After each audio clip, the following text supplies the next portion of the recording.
इस कक्षा में आयु के ज्ञान का स्थूल विचार हम कैसे करते हैं उसके बारे में चर्चा की जाती है।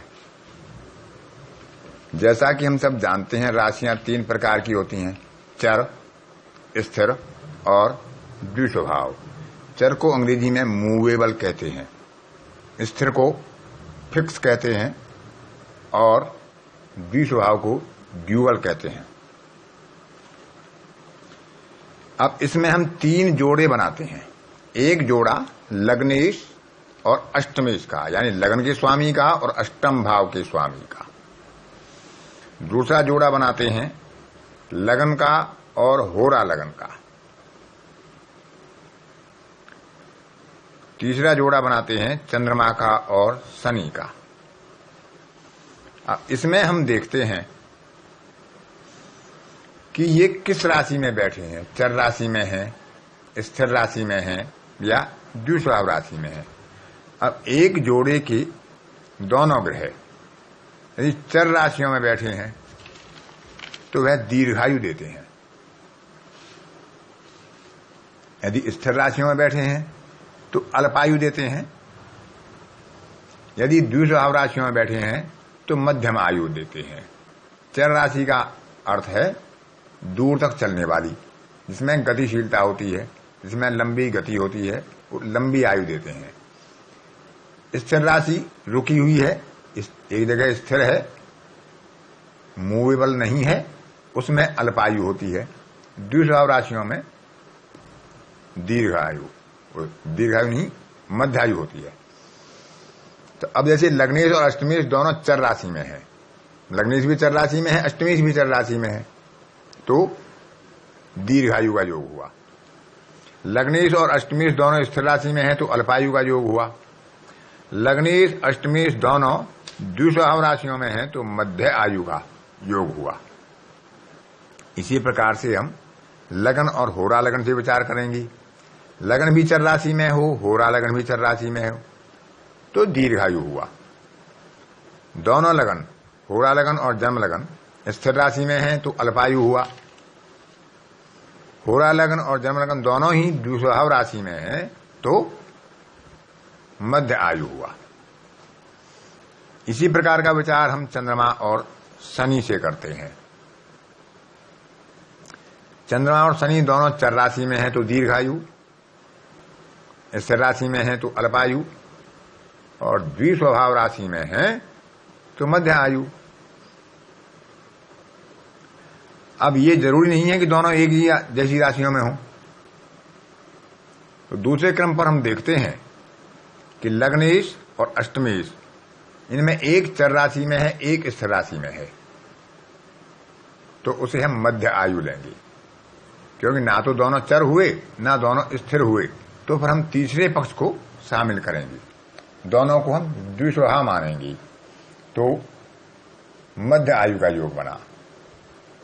अब लग्नेश चर में है, चर राशि में, अष्टमेश द्विस्वभाव में है, तो हम इसे अल्पायु में लेंगे, क्योंकि हमारे लिए फिर तीसरा पक्ष स्थिर राशि का हुआ और स्थिर राशि अल्पायु बनाती है। इसी तरह लग्नेश स्थिर राशि में, अष्टमेश द्विस्वभाव राशि में, तो फिर हम इसको चर राशि ले लेंगे और दीर्घायु योग बनेगा। इसी तरह का विचार हम फिर लगन और होरा लगन से भी करते हैं कि दोनों अलग अलग राशियों में है, एक चर में है, एक स्थिर में है, तो मध्य आयु। एक चर में है, एक द्विस्वभाव में है तो अल्पायु, एक द्विस्वभाव में है और एक आपके स्थिर में है तो दीर्घायु। इसी प्रकार का विचार हम चंद्रमा से और शनि से भी करते हैं। अब तीनों का विचार करके हम देखते हैं कि किसी में दीर्घायु आएगी, किसी में अल्पायु आएगी, किसी में मध्यायु आएगी। तो जिसका बहुमत होगा, जो 2 बार आ जाए या 3 बार आ जाए, अब मान लेते हैं कि तीनों में दीर्घायु आ गई तो हम दीर्घायु मानेंगे। अब 2 में दीर्घायु आई, एक में अल्पायु या मध्यायु आई तो भी हम दीर्घायु लेंगे। 2 में मध्यायु आ गई तो हम मध्यायु ले लेंगे। अब यदि तीनों में अलग अलग आता है, एक में मध्यायु, एक में अल्पायु और एक में दीर्घायु, तो तीनों में यदि अलग अलग आता है तो फिर हम चंद्रमा और होरा लगन को इसमें मुख्य मानेंगे। जो लगन और होरा लगन से आया था उसको हम मुख्य मानेंगे, उसके आधार पर विचार करेंगे। इसके अलावा कुछ इसमें और मिलाएंगे कि यदि जो हमारा आत्माकार ग्रह है, जिसकी डिग्रियां सबसे ज्यादा होती हैं, उसको हम आत्माकार ग्रह बोलते हैं, वह तृतीय में या नवम में बैठता है, लगन में या सप्तम में बैठता है, तो योग विपरीतम जो आयु बन रही होती है वो उसको विपरीत कर देता है। यदि वो अल्पायु है तो उसको मध्यायु कर देगा, मध्यायु है तो उसको दीर्घायु कर देगा, और यदि वहां दीर्घ आयु है तो उसे अल्पायु कर देगा। जब आत्माकारक 3, 9, 1 या 7 इन 4 भाव में कहीं बैठे। इसमें एक विचार हम और भी करते हैं कि आत्माकार की स्थिति देखते हैं। आत्माकार यदि हमारा केंद्र में होता है तो दीर्घायु का संकेत देता है। आत्माकार यदि हमारा पणफर में होता है, यानी केंद्र के अगले भावों में, तो वह मध्यायु देता है। और यदि वह आपोक्लिम में है, यानी केंद्र के पिछले भावों में है, 3, 6, 9, 12 में, तो वह अल्पायु का कारक होता है। इसके लिए एक छोटा सा सूत्र बनाए हैं, उसको आप समझ सकते हैं तो आपके लिए भी आसानी होगी। इसके हम अंग्रेजी में 3 अंक लेते हैं, 3 अक्षर। चर राशि को हम मूवेबल बोलते हैं तो हम एम ले लेंगे। स्थिर राशि को हम फिक्स बोलते हैं तो एफ ले लेंगे, और द्विस्वभाव को ड्यूअल बोलते हैं तो हम डी ले लेंगे। अब यदि दोनों ही हमारी ग्रह मूवेबल हैं, लग्नेश अष्टमेश, लग्न होरा लगन, चंद्रमा शनि, तो स्पष्ट है कि दीर्घायु होंगे। दोनों फिक्स में हैं तो अल्पायु होंगे, दोनों ड्यूअल में हैं तो मध्यायु होंगे। लेकिन यदि अलग अलग है तो उनमें जोड़ बनता है मूवेबल और ड्यूअल, यानी एमडी। एमडी का मतलब होता है मनी डिपॉजिट, जो हम शॉर्ट टर्म के लिए करते हैं। तो यदि एक ग्रह मूवेबल में है, एक ड्यूअल में है, तो वह एक तरह से मनी डिपॉजिट हुआ, एमडी। मनी डिपॉजिट यानी शॉर्ट टर्म के लिए जो हम बैंक में अपना मनी डिपॉजिट करते हैं, तो उसमें लाइफ भी हमारा शॉर्ट होता है। यदि एक ग्रह मूवेबल में है, एक ड्यूअल में है, यानी एक चर में है, एक द्विस्वभाव में है, तो एमडी बना।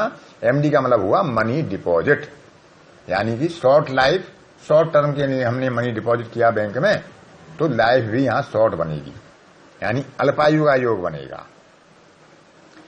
एक मूवेबल और एक फिक्स, यानी एक चर में हो और एक दूसरा में हो, तो मूवेबल एक चर में हो और एक फिक्स में यानी स्थिर में हो, तो मूवेबल और फिक्स। तो इसको हम लेते हैं एम और एफ। एम एफ से बनता है म्यूचुअल फंड। तो म्यूचुअल फंड हम लंबे टाइम के लिए नहीं रखते हैं, अब भले हम रखते भी हैं लेकिन हम उसको 1 या 2 साल बाद विड्रॉ कर लेते हैं। तो ये मध्यकालीन हुआ, यानी इसमें मध्य आयु का योग हुआ। ये हमारे समझने के लिए है, इसमें कोई तर्क का विचार नहीं है।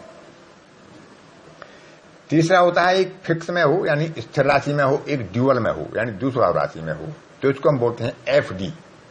एफडी का मतलब है कि हम एक लंबे समय के लिए पैसे को बैंक में रख देते हैं, जिसमें हमें उसका अच्छा लाभ भी मिलता है, और इसको हम फिक्स डिपॉजिट को दीर्घकालीन स्थिति में रखते हैं, और इसको हम दीर्घायु का योग बनाते हैं।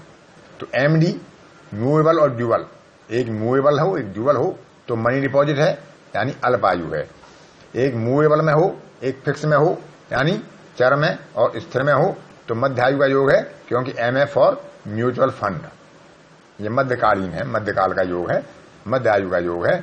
और एक फिक्स में है, एक ड्यूअल में है, यानी फिक्स डिपॉजिट, तो यह दीर्घ आयु का योग बनता है। तो इस तरह से हम आयु का स्थूल विचार करते हैं। और पहले बताया गया था बालाष्ट के योग में कि 12 वर्ष तक की आयु का विचार बालाष्ट के अंदर आता है।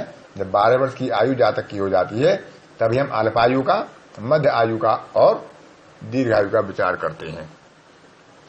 अब इसमें भी दीर्घ आयु के लिए विचार करते हैं तो हमारे ज्योतिषकारों ने 120 वर्ष की कलियों के लिए विंशोत्तरी दशाओं का प्रयोग किया है। तो यदि कोई जातक तीनों प्रकार से दीर्घ आयु आता है तो उसकी आयु 120 वर्ष के लगभग मानी गई है। यदि वह 2 प्रकार से दीर्घ आयु आता है तो उसकी आयु को 108 वर्ष का आकलन किया गया है। यदि वह 1 प्रकार से ही दीर्घ आयु आता है और उसका दीर्घ आयु योग बनता है लेकिन केवल 1 प्रकार से बनता है तो फिर हम 96 वर्ष उसका स्थूल रूप से आकलन लेते हैं आयु का। इसी प्रकार यदि मध्य आयु का योग बनता है और तीनों प्रकार से बनता है तो उसकी आयु को हम 80 वर्ष लेते हैं। यदि 2 प्रकार से बनता है तो उसकी आयु को हम 72 वर्ष लेते हैं। और यदि किसी कारणवश वह 1 प्रकार से ही मध्य आयु का योग बनता है, जो लग्न और होरा लग्न से बनाते हैं, तो फिर 64 वर्ष उसका आयु खंड माना जाता है। इसी प्रकार अल्पायु में यदि किसी जातक का तीनों तरह से, लग्नेश और अष्टमेश के हिसाब से भी, लग्न और होरा लग्न के हिसाब से भी, चंद्रमा और शनि के हिसाब से भी, तीनों प्रकार से ही अल्पायु योग बनता है, तो 40 वर्ष। यदि 2 प्रकार से अल्पायु बनता है तो आयु का खंड 36 वर्ष। और यदि केवल 1 प्रकार से उसका अल्पायु योग बनता है तो उसकी आयु 32 वर्ष होती है। ये स्थूल विचार है। इसमें ग्रहों की डिग्रियां होती हैं कि जितने ग्रहों की डिग्रियां बीत चुकी हैं उतनी ही आयु उसकी कम होती जाती है। इसको जब आगे आयु का पाठ पढ़ाएंगे, अष्टम भाव में जाएंगे, तब और गहराई से इसको लेंगे। वर्तमान में आप इतना समझ लें कि जो ग्रह उस आयु का योग कारक बना रहे हैं, जैसे किसी की मध्य आयु आई और मध्य आयु का योग बनाने में लग्नेश, अष्टमेश, चंद्रमा और शनि, ये चारों ग्रह शामिल हैं। लग्न और होरा लग्न उसका मध्य आयु नहीं बना रहे हैं। तो 2 प्रकार से मध्य आयु हुई तो उसका योग हुआ 72 वर्ष। तो 72 वर्ष कंप्लीट नहीं है। अब इन चारों ग्रहों के जितने अंश बीत चुके हैं उन चारों को जोड़कर हम उनका एक औसत निकालते हैं और औसत निकालकर उसमें कुछ गुणनफल की क्रिया करते हैं और जो संख्या हमारी गुणनफल के बाद आती है, क्रिया करने के बाद आती है, उसको 72 वर्ष से हम कम कर देते हैं और वह किस वर्ष में आती है उस वर्ष के आसपास का एक स्थूल रूप से आयु का निर्धारण होता है।